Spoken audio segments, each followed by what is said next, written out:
C'est absolument incroyable. On a appris hier que le Conseil de sécurité, qui est présidé par le président Hollande, est réuni pour faire face à la crise en Syrie le 30 août, c'est-à-dire dans plus de 3 semaines.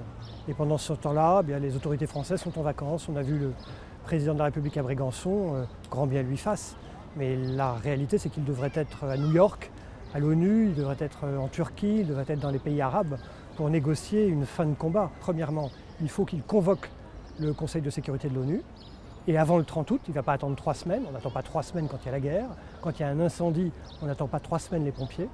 Et deuxièmement, s'il n'a pas l'accord du Conseil de sécurité de l'ONU, il faut en tirer les conséquences. C'est quoi les conséquences ? Eh bien, par l'immobilisme de ce Conseil de sécurité, le Conseil de sécurité devient illégitime à traiter. Moralement, on ne peut pas faire, on ne peut pas laisser faire.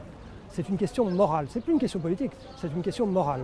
Est-ce que la France peut dormir sur ses 2 oreilles, tranquillement ? Est-ce que le président de la République peut tranquillement être sur la plage à Brégançon pendant que des gens se font tuer et que nous présidons le Conseil de sécurité de l'ONU ? C'est ça la vraie question.